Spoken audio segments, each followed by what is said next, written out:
Good evening, friends. A very warm welcome. I am Ashok Sajanhar. I am former Ambassador of India to Kazakhstan, Sweden and Latvia, and let me take this opportunity of very warmly welcoming each and every one of you. First of all, to Ambassador Arziev, Farhod Arziev, for accepting our invitation to be a part of the Ambassador series here with Ananta Aspen Center. Also, my appreciation to the India International Center. The director was here, so you can, okay, at the back. For the cooperation, always cooperation and support that we have been receiving. And most importantly, to each and every one of you for coming here, for braving the rather unpleasant weather, the nasty traffic, and also not succumbing to the lure of so many other events that are taking place in this complex and elsewhere. So, huge welcome and deep appreciation. So, without further ado, let me cut to the chase and let me go with the program of the day today.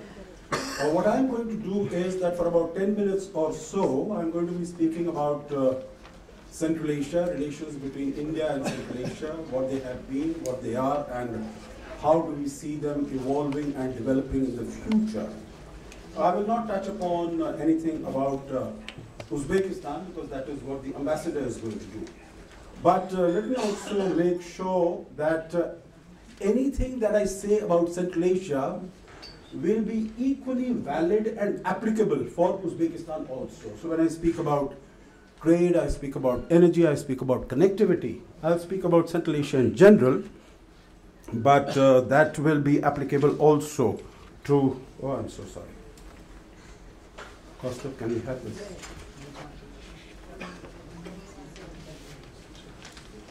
Yeah, okay. Very good.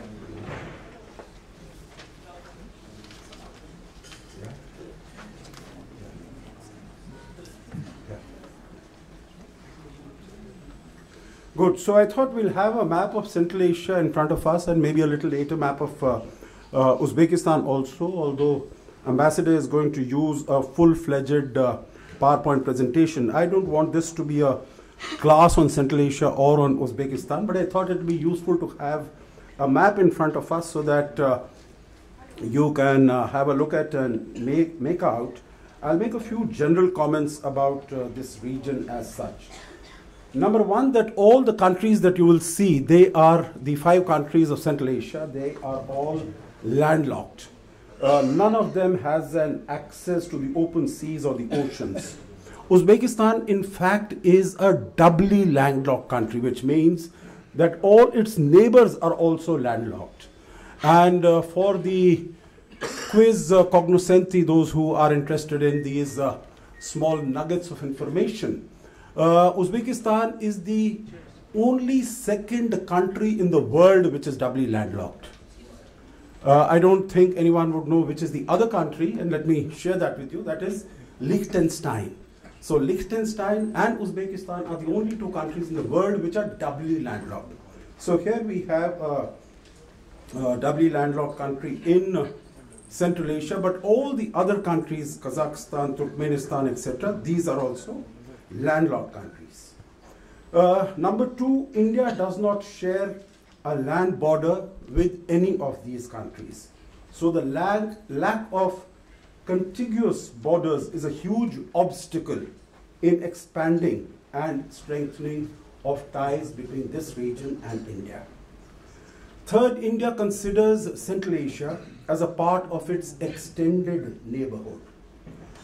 It is strategically important for India in terms of India's security, in terms of fighting with terrorism, in terms of energy supplies, trade, investment, joint ventures, projects, and connectivity.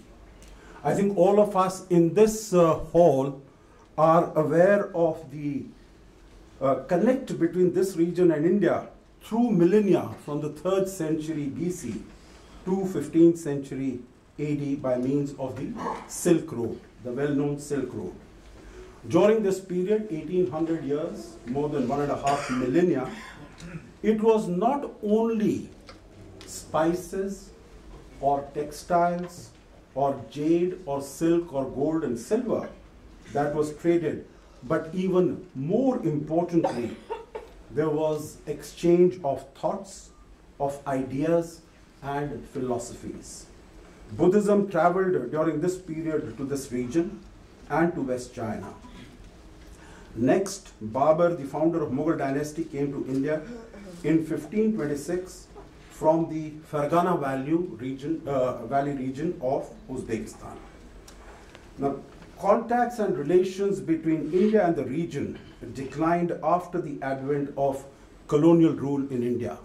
They, however, witnessed an upsurge after India's independence as relations warmed between India and the Soviet Union, which, friends, brings me to 1991, when these countries became independent on disintegration of the Soviet Union. The first few years, the relations were intense between India and all these countries. But after that, stagnation set in for an extended period. To give you an example, in 1993, we had the visit of our then Prime Minister Narasimha Rao to Uzbekistan and to Kazakhstan. In 1995, he traveled to two other countries, that is to Turkmenistan and to Kyrgyzstan. But after 1995, from 1995 till about 2015, that is for 20 years, this region, which is so very strategically important for us, this is a region which we call our extended neighborhood. There were only 4 visits of our Prime Minister to this region. In 2002, when we had our then Prime Minister Atal Bihari Vajpayee, he came to Kazakhstan and he had a half-day bilateral visit in addition to a multilateral visit that he had gone there for.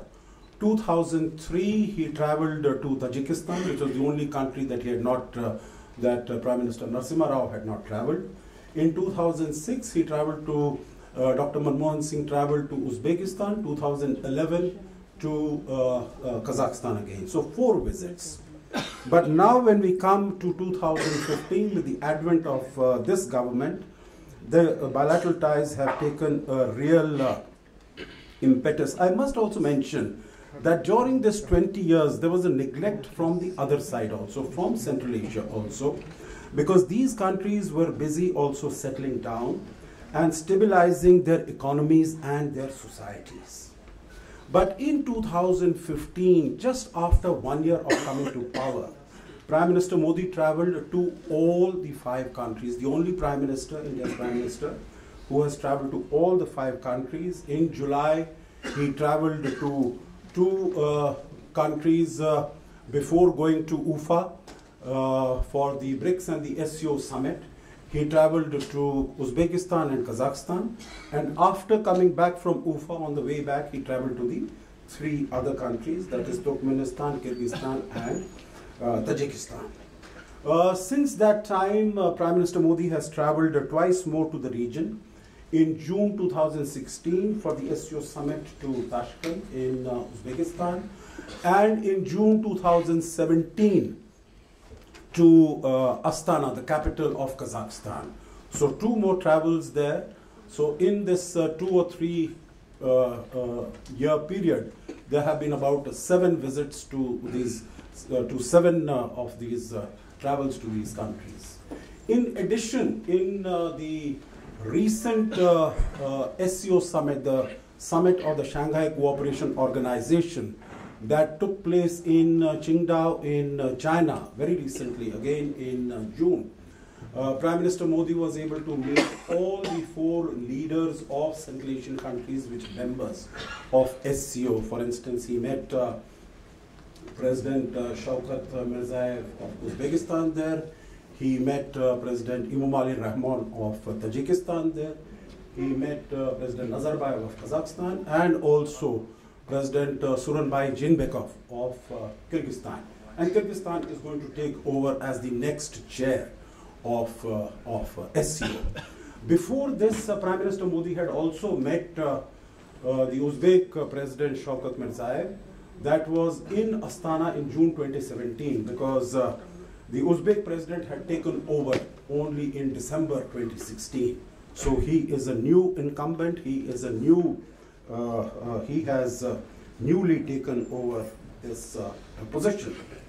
So friends, India's membership of the Shanghai Cooperation Organization last year, it was formalized last year, it has provided opportunities to India for meetings not only at the Prime Minister presidential. There's a 137-kilometer long border with Afghanistan. And there what I had mentioned about the increasing strength of the Taliban. So how do you look at that? How does it affect peace as far as Uzbekistan is concerned? That is number one. Number two is that in terms of radicalization, there were some recent figures which said that several thousand young men and women from Uzbekistan, from Tajikistan and other countries have traveled to Syria to join the Islamic State. So what would you like to say about this in terms of the situation as far as the country is concerned? Thank you. Thank you very much, Investor, for your question. Of course, when we talk about regional security and stability, of course, we firstly we talk about peace and the stability in Afghanistan, without which ensuring the peace and stability in the region seems to be not comprehensive or not strong enough. So, from this point of view, of course, Uzbekistan it has traditionally been calling for the peace talks in Afghanistan, and it is our position that there is no military solution to the conflict in Afghanistan, and it has to be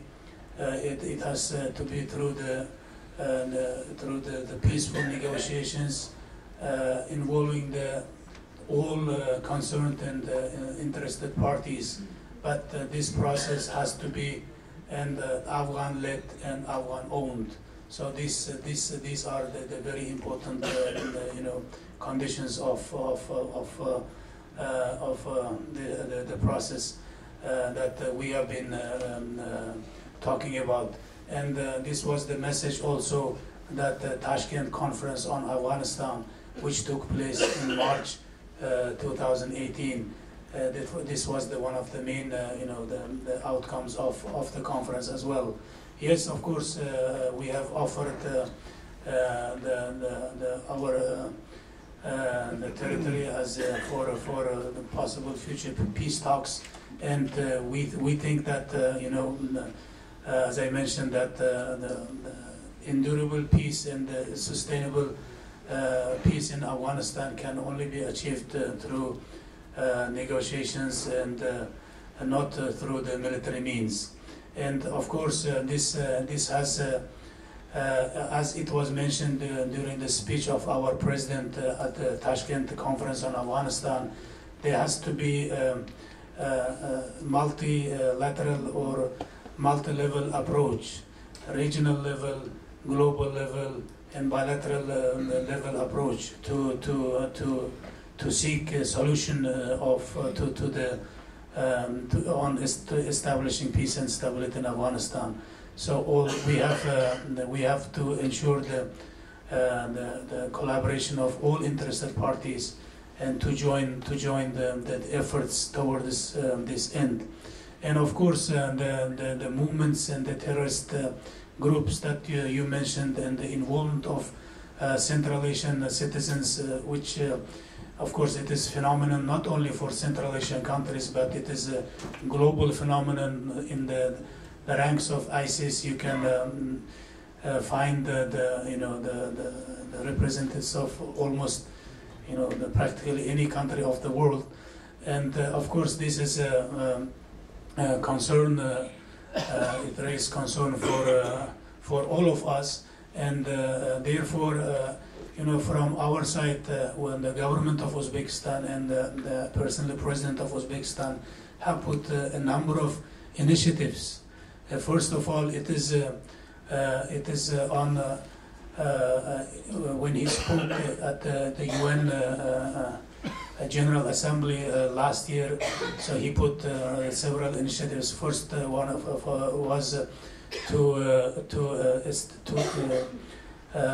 adopt the special resolution on tolerance in education, because most of the problems that we face and most of the problems that that breeds extremist and terrorist views is also linked with the lack of understanding, with lack of proper knowledge of the religion or cultural values.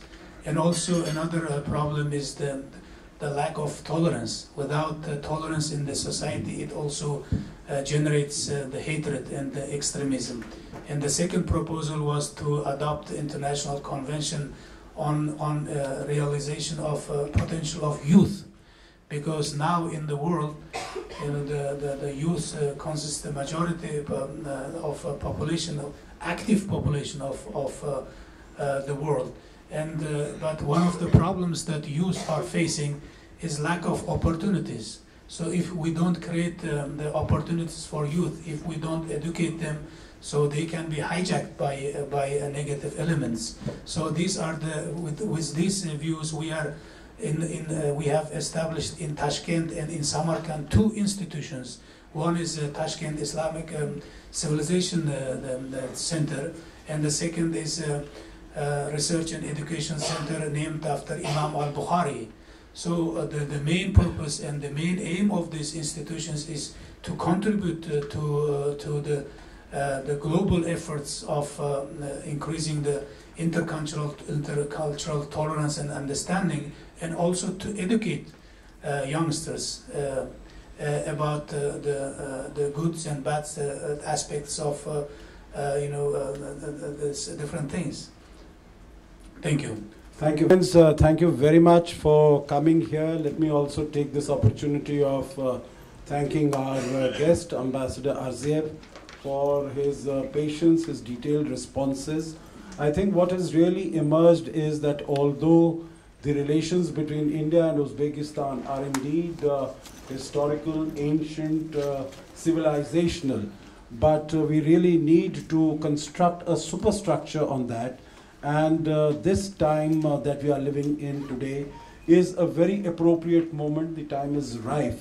And particularly since we are having this meeting here just before the arrival of the Uzbek president, just 2 or 3 days after the Independence Day of Uzbekistan. And maybe some of you here might not know that when on the 1st of September, in 1991, Uzbekistan announced its independence, the first President, Islam Karimov, was on the territory of India at that time. So it is, our relations really go very, very deep. But as we have heard in our discussions today also, ranging from soft power, from culture, from music, from dance to Bollywood, to business and to cooperation in against terrorism, or in business or investment and connectivity. Also there have been suggestions that Uzbekistan might join the Tapi gas pipeline also. So there are a large number of possibilities that we can look at, and I would like to thank him, but equally I would like to thank each and every one of you for coming here and staying the whole length. I know that Delhi always has a number of engagements, extremely busy, but you have taken out the time and you have voted with your feet by staying here. So thank you very much. Thank you, Ananta. Thank you, India International. And I'm sure we will have the pleasure of your presence when we organize the next in Ambassador Series. Thank you very much and have a good evening. Thank you.